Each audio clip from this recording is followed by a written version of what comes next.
Hi friends, welcome back. So I want to have a chat with you about government fiscal spending, taxes, and Biden's proposed budget.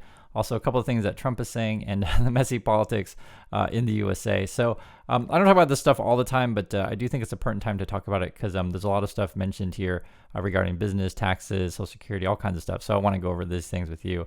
Read the headlines together here. It says Biden's $7.3 trillion budget sets up tax fight with Trump. And you can take a look at the Fox headline because I want to show you different points of view on this stuff. It says here, House GOP leaders tear up Biden's new 7.3 budget proposal and their quote, reckless spending. And essentially from the Fox camp, they'll say, there's too much money for like green climate stuff. We don't need that. There's too much money for diversity, equity, inclusion, and accessibility. This kind of stuff we don't need.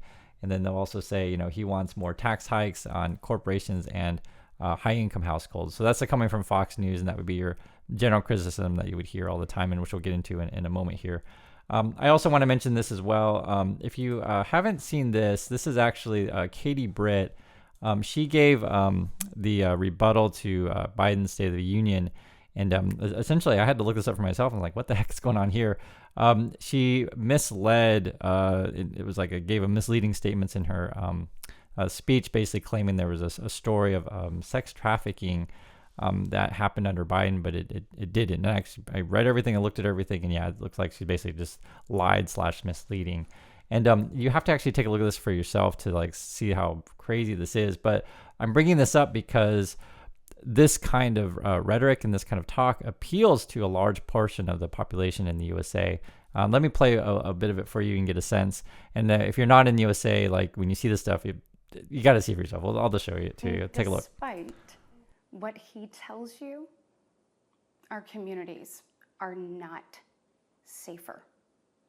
For years, the left has coddled criminals and defunded the police, all while letting repeat offenders walk free. The result is tragic, but foreseeable. From our small towns to America's most iconic city streets, life is getting more and more dangerous. And unfortunately, President... Okay, so you get the gist of it. And it's funny because I first heard about this actually from Saturday Night Live. This is actually Scarlett Johansson. She actually makes a joke about this stuff. I'll just play a little bit. But the reason why I'm playing this is because you'll see that the real person, right, Katie Britt, isn't so different from SNL. And I'll just play a bit and get a sense of what I'm talking about here. And what I saw was the performance of a permanent politician. But me, I'm not performing. I'm not. But first and foremost, I'm a mom. And like any mom, I'm going to do a pivot out of nowhere into a shockingly violent story about sex trafficking. And rest assured, every detail about it is real, except the year, where it took place, and who was president when it happened. And tonight, Anyway, you get the joke though, and it was interesting because it was like I said, you just look it up, and basically she was lying about this particular story here, and I don't want to make any light of any kind of a person who's been sexually abused or anything like that. I just it's, how can I say, it's grossly inappropriate to basically lie about facts about said story and say it happened when it didn't happen, etc. So you can look up that if you like. But basically, it was there was a story that happened to a girl in Mexico under Bush's presidency, and she was this Katie Britt, Alabama senator, was trying to make the case that it happened under Biden. But it's more than just that. The whole sort of speech is basically appealing to a kind of voter that essentially the dark people are out to get you and gay people are out to get you, and America's going down the wrong path, that kind of stuff. And this kind of acting and these kind of politicians appeal to a large portion of the U.S. population, and it's really unfortunate. But it is what it is, and I know that some people get really heated about these kind of discussions. But for me, it's just I prefer to look at numbers and stuff like that. But the reason why I mention this stuff up is because when you try to talk about politics in the USA, a lot of people out there don't even understand the numbers or even the issues at all. Again, all they just think about is, dark people are going to hurt me, gay people are ruining everything, and just that's all I care about. And it's it's hard to have any kind of conversations about this stuff in USA. So I try my best just to have a chat with you guys about this stuff, because I think just looking at numbers is key. And you may or may not know, when I was coming out of college, the Congressional Research Service wanted to hire me. Basically, if you don't know, that it's like independent body that just literally looks at numbers and tries to project things, which is very, very different than politicians who essentially want to pork barrel and aim for certain kind of rhetoric to appeal to certain kind of audiences. So it is what it is. But anyway, let's keep jumping in here, and I want to go over this stuff with you guys. So this was the headline today. It was as Biden says, "Not on my watch." Biden blasts Trump over suggested Social Security, Medicare. Right. So here's what we're talking about. So he's saying, if you vote for me, I won't cut these things, but Trump will. And then Trump on his camp, because I want to show you the difference in rhetoric. Trump is like, hey, Trump says TikTok ban would empower Meta, slams Facebook as enemy of the people. So we're not even talking about the same thing anymore, right? You guys see what I'm saying here? So you have a couple different parties here. One is like, hey, vote for me, because if you vote for the other guy, they'll cut Social Security. And then Trump's like, hey, vote for me, because if you vote the other guy, we're going to lose freedom of speech. Like, we're not even talking about the same stuff. And a lot of this stuff too, from both politicians, is a little bit of, how can I say, exaggerations, but it appeals to that particular voter base. The issue here, and I'll explain it quickly, Congress at the moment is looking to try to either ban TikTok or make it so that TikTok is separate from ByteDance, which is a Chinese company. We'll see what happens with that. And then I guess Trump is then opposing the ban on TikTok effectively at the moment. Who knows? I don't know what the issue. I don't know. You never know with Trump, because he'll go back and forth on that kind of thing. And if you know this too, Trump has his own social media company called Truth Social. So there's that as well.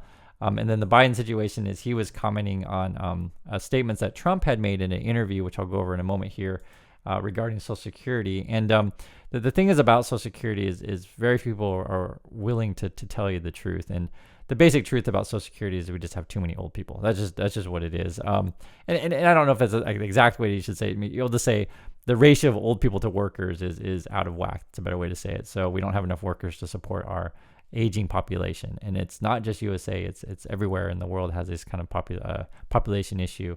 And it's a real tough thing to fix.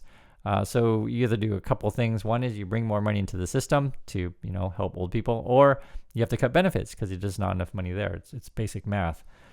But most people don't want to talk about it. So to Trump's credit, I guess you could say, I don't know how you would want to say it. He is willing to say, hey, we maybe should cut things, but obviously that's not going to be popular. So you can read this here. It says, Social Security faces funding shortfalls that will require benefit cuts within the next decade if Congress does not act. So this is coming from CNBC, just, essentially just numbers, guys. Social Security's combined funds will be depleted in 2034, at which point 80% of benefits may be payable. So, we just can't pay all of them. That's not 100%, but we can, we're going to start running out of money, I guess, around like 10 years from now, I guess. The program's trustees predicted last year, the Medicare Hospital Insurance Fund, which covers Medicare Part A, may be depleted in 2031. And then there's a Trump interview. The quote from him was, there is a lot you can do in terms of entitlements, in terms of cutting, and in terms of also theft and bad management of entitlements. Trump did not elaborate on the potential changes he had in mind. So when I mentioned you guys before, it's exaggeration on both sides. So it's not that Trump's exactly saying he's going to cut Social Security. He's not exactly saying how he's going to do it, but we are talking about cuts somewhere, right? And he's also talking about bad management, etc. And also too, just be aware, like when politicians say stuff, it's just talk. So who knows what they're really going to propose? And this is sort of why we're going over the Biden proposal stuff today, which is the 7.3 trillion. And it's actually really interesting when you go through these things, because it shows you all of the stuff on the table, meaning that issues that to talk about, and it goes well beyond just talking about whether or not the dark people are going to come and hurt you, which again, that appeals to a very large voter base, and that's a real thing in USA. For those of you who are watching this from around the world, that's a big problem, or how can I say, a big issue for many people. That's all they think about. So here, let's just take a look at this stuff. It says here, President Joe Biden's 7.3 fiscal 2025 budget proposal lays out a second term vision that would then deliver more services, so basically more spending, middle class tax breaks, okay, and price controls to voters funded through higher taxes on wealthy and corporations. So this is actually true. I mean, it depends how you want to look at it. So from the Fox point of view, anytime you raise taxes, it would be bad. And we're talking about, again, raising taxes on companies and wealthy. I think like the top 2%. And also, too, I think it's above 400,000 in terms of income. And then also, we're also talking about pork barreling as well, which is like you pick things that you will appeal to your voter base. And this is for either party. And this is something I don't like about U.S. politics is either candidate will always say, hey, I'll vote for me and I'll make these things that be good for your state and forget about the other states. And I wish we could get out of that kind of thing. It's also interesting, too, the sort of proposals here. We're also talking about, this was an interesting one, new homeowners would receive a monthly tax credit to offset high mortgage rates.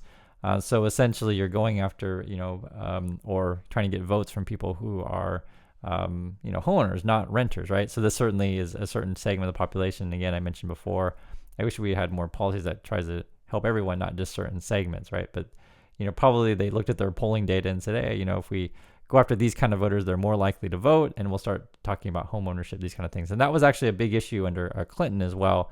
And it was a popular initiative, and it, got him the White House. So this is the kind of things that you go after. And again, I'm not pro or con against this stuff. I'm just telling you what's being proposed. Parents would receive subsidies for childcare, right? So these are just different issues from different parties. And the government would use new powers to lower prescription drug prices. Those programs would be offset by sweeping changes to the tax code. Again, it's corporate and money for billionaires. The actual details are actually interesting when you look at this stuff. So it says those with incomes under 400,000 wouldn't see an increase in their federal payments and would benefit from the series of proposed credits. And actually, you see this stuff all the time when you read this stuff. And again, this is coming from Bloomberg. You see this stuff all the time, though, is like, how can I say, over at the Fox News camp, if you read comments or you just look at like your, average voter over there, they always complain about tax cuts, et cetera, et cetera. And I always laugh because like the vast majority of Americans are under the 400,000, right? Most of the people who are watching Fox News aren't going to be making over 400K. And this is why I always find it funny when you have these people who, are so against these tax proposals, but yet it doesn't really hurt them at all.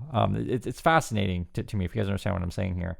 But the issue, though, is also, too, is that if you do indeed raise taxes, where is the money going and what are we using it for? And this is sort of why I wanted to go with the details with you, because it's interesting, the stuff that they're proposing here. Biden has proposed giving homeowners $400 a month for the next 2 years to offset high mortgage rates. So, for me, I wouldn't. It's just basically buying votes here at this point. I mean, there's no way to put it. It's right there in the numbers. So I'm bringing it up because I think it's interesting. I hadn't even thought of even proposing that myself. But that's what they're proposing here, and I'd like to hear you guys' thoughts on this kind of stuff. Also, too, we have making permanent a subsidy for those purchasing their own health care and fully restoring a pandemic-era child tax credit for a year. So again, you're targeting certain kinds of voters here, right? So homeowners, people that have kids, and people who are buying their own healthcare insurance. So moreover, you can see here how you're going to pay for it.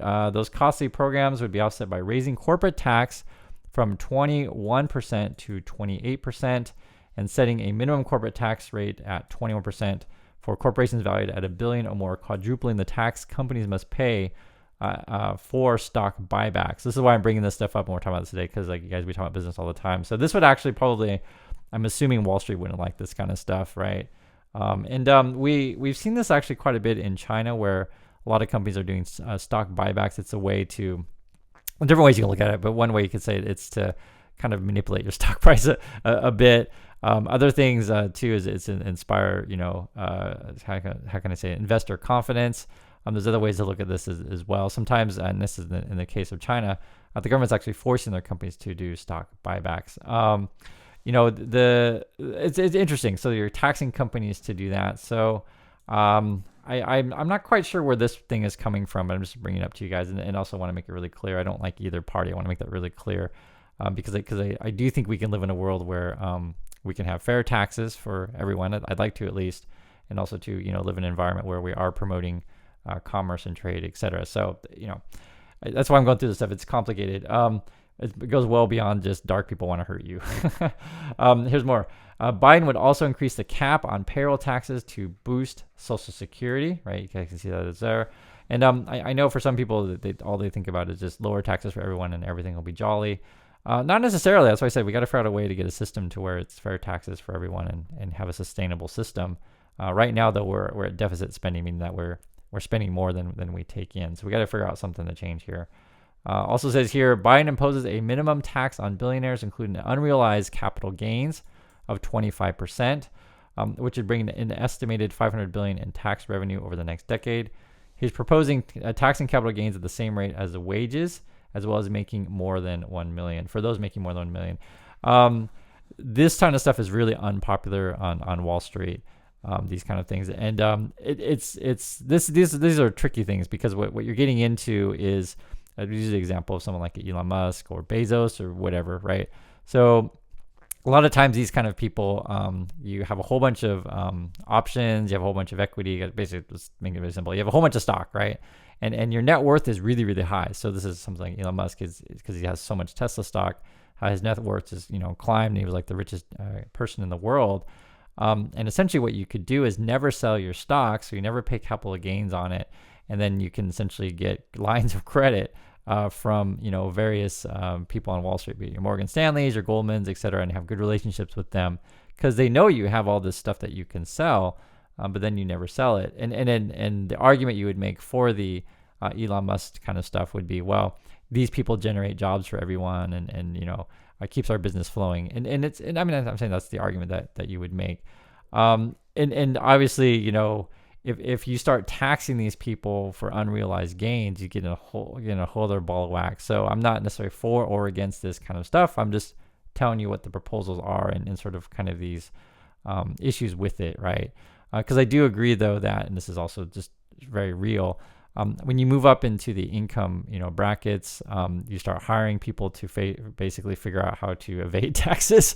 Tax shelter here, tax shelter there, so over there, and something that people in the lower classes and lower income brackets don't have really access to or even need to in this sort of situation. So that's why I mentioned before is like I'm just for a fair system, and I think a lot of this stuff though is pretty crazy. I don't think necessarily has much chance of getting through, but I just wanted to go through like kind of the things that are being proposed because it is interesting, the stuff that is on the table. Other stuff we have here, Biden also renews his call for Congress to end some $35.5 billion worth of tax incentives cherished by the oil and gas industry, right? Again, this is going to depend on which party you're in. Obviously if you're from Texas, then you're going to want to keep these sort of tax things, of course. We also have here, there's a lot in here. I'm just going through some of it because I think this stuff's interesting here. Okay, under Biden's proposal, the deficit would decline to $1.78 trillion next year from the $1.8 trillion projected in 2024. So we still have a spending problem, right? And then I want to say we're at like 33 trillion total in our national debt, something like that. And it's saying these are just projections here. So the annual deficit would decline as a percentage of the economy from 6.6 to 3.9. And I guess this would be if the Biden budget would be approved. But U.S. debt owed to public would rise from 28 trillion to 45 trillion in that time. So, we're still not addressing the elephant in the room, of course. And we'll see what the Trump and the Republican parties, what they want to propose, et cetera, in terms of numbers. We'll take a look when they do that. Other thing that the Biden people want to go after is the prescription drugs here. It says here, the administration projects it would save $200 billion in taxpayer money that would otherwise go to drug companies. Drug companies take another hit in the Biden budget, which would raise taxes on multinational corporations to 21%. Health insurance would also take a cut via a call for capping prescription drug costs at $2,000 for Americans, not just seniors on Medicare. So this has actually been something that's been proposed for a long time. The Biden people have been trying to figure out a way to make drugs more affordable for Americans, but it never passes though, because Republicans, essentially work on behalf of the drug companies, and it is what it is.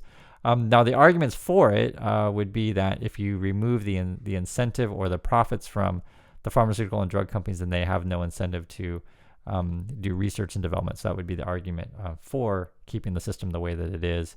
But obviously drugs are very expensive in America, and I can just tell you, I live here in Korea, and pharmaceutical drugs are really, really cheap. Like 100 times cheaper. Until you actually see it for yourself, you probably wouldn't believe it.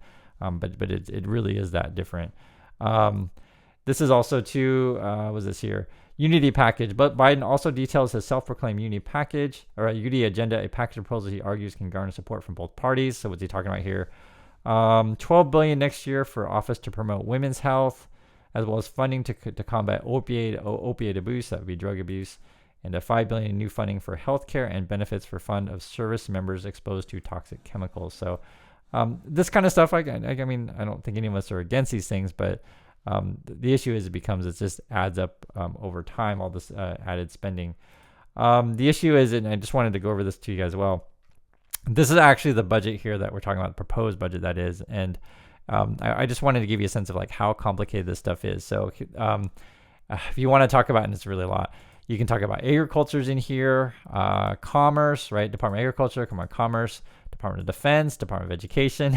So I'm showing you guys this stuff. Department of Energy, Health and Human Services, Homeland Security, Housing and Urban Development. And I just want to pick this one because I think it's interesting. If you actually scroll through and you look at all these different proposals, right? You want to end homelessness.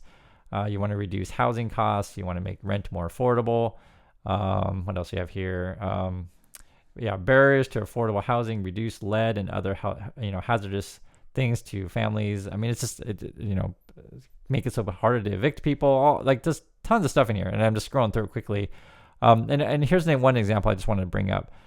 Invest in affordable housing in tribal communities. This would be for Native Americans. And again, I am not against Native Americans whatsoever, right? I mean, you'll have no arguments for me for these kind of things, like no argument for me. The issue with just why I'm bringing this particular stuff is that when you actually dig through all of these things, there's really a lot in here, and it sort of represents all the different interests in USA that makes it tough to, pass things because everyone has a particular, so maybe like this particular thing would be from, representatives in New Mexico or Arizona or something like that. And again, I'm not against it. It's just you got to figure out like, how can you balance the needs of all of the people and make it a fair system for everyone. But unfortunately, the way U.S. politics are designed, it's never really going to be fair because you have these sort of pork barrel kind of things. And like I said, I'm not against Native Americans by any stretch. It's just that we have to figure out a way to balance the budget. That's why I wanted to bring that one up, because it's like these small things you'll never hear about in the news. It's not really a big issue, but it is real money, and it adds up over time when you start putting all this stuff in there. You have a Department of Interior, Department of Justice. Like, I just want to show you guys like all these different things. Department of Labor, state and other international programs, Department of Transportation, right? Our government's complicated. Department of Treasury, you have your Veterans Affairs.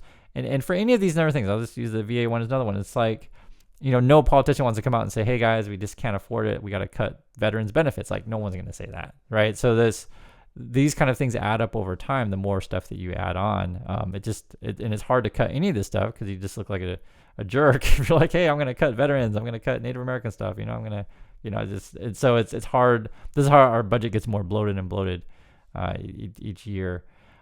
Corps of Engineer, right? All this stuff is you need, right? EPA. They have NASA as well, right? So, I'm all for science and stuff like that. I'm not against NASA. National Science Foundation, so actually it's even loading. It's so slow. But I'll read the other ones. They have there it is. They have the National Science Foundation, Small Business Administration, Social Security, etc. Now, from the Republican point of view, though, which I've seen several times, they'll say stuff like, you need to, cut all funding to the IRS and just cut out the federal government entirely. I don't really fall in that camp. One of the issues with if you cut all funding, say to the IRS, then it makes it easier for companies and rich people to avoid taxes. So like that kind of stuff is just odd to me. I guess when you get all these Fox viewers going along with that, because they don't make enough money to really matter anyway. And in terms of the people who watch Fox aren't going to be the kind of people who are like, make $10 million a year and have a team of advisors to evade taxes essentially and find tax shelters, these kind of things, etc. And yet these people are always like so fighting for the business. I don't know. It's strange to me. I know I'm getting off on a tangent here, but I wanted to show you guys all these things of like how our budget gets bloated because if like even just look at Department of Transportation, like all these proposals, and so yeah, we're showing all this kind of stuff, and it's not like any of this stuff is bad per se. Like for example, if you read through some of the stuff like pedestrian safety crisis, like that's actually true. We're actually more pedestrians are getting hit by larger vehicles and more deaths, right? So who doesn't want to help with that? Or like for example, like maybe we should invest in our public transportation, etc. I'm just giving you guys some examples here. There's a innumerable number of things like we should probably talk about here. Energy, like this is another one that I think is a big one, is like energy costs are through the roof in many states, or many of our sort of like our power companies have major problems with either natural disaster from forest fires. I think that's what's happening in Texas, or just blackouts and stuff like that. I'm just pointing to all these different things, guys, because unfortunately in our U.S. politics or when I read comments on YouTube, it just boils down to the dark people are going to hurt me and I care about free speech. And then we just are talking about like these things that from my point of view isn't really that big of a deal. That's just my point of view, but I get it. For some people, the dark people are really going to come get you and invade your home, and you're in danger all the time. And someone's going to take away your freedom of speech. Like that's for some people, that's like the biggest issues ever. But I'm showing you guys all these different things that I think are important. The other issue as well, which I want when you talk about these kind of budgets, like say something like this one, the Department of Defense, these kind of things, this is just real. It's so embedded in American culture, in the economy, in the, if you want to say, military industrial complex, etc. And many people have jobs related to this stuff, right? A popular stock in the stock market among retail investors is like something like a Palantir. They get money from the government, and so you can want to talk about Tesla gets money from the government, right, et cetera, or Tesla gets money from NASA. And I just wanted to talk about, like, when you talk about these things, like it's become so complicated that everything's so entwined, and everyone has a financial interest in keeping the budget the way that it is. It makes it really hard to cut anything. And then so I think that's why it just boils down to, then you're talking about stuff that has very little ramification on our actual fiscal situation. Like, so if I argue with you about whether or not Facebook has free speech, it has very little ramification on your daily life in terms of like, can you pay for your kids to go to school, and can you have enough food on your table, which I think are more important than what you're doing on Facebook. But who am I to suggest that education and food is more important than Facebook? Right? We're creating a crazy world that we live in. But anyway, I how can I say? I express my frustration with this stuff all the time because Social Security, whatever. I do like to go through all these things, but our current rhetoric in the USA is more about like this kind of stuff, and because this is easy for people to understand, and that's sort of why we talk about it. Anyway, so that's just my thoughts on this stuff. I wanted to share just some of these proposals out there. I think it'll be tough to get through, and maybe nothing will change because you just have a split house, or maybe you have who knows? I don't know. Sorry guys, I get frustrated with this stuff. It makes it hard to talk because it's just so irritating to talk about U.S. politics. But I just wanted to talk.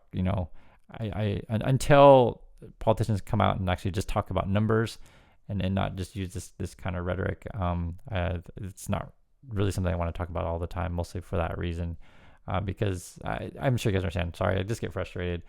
Anyway, I do appreciate you watching, and I hope you understand my feelings on this stuff, and I'll catch you next video.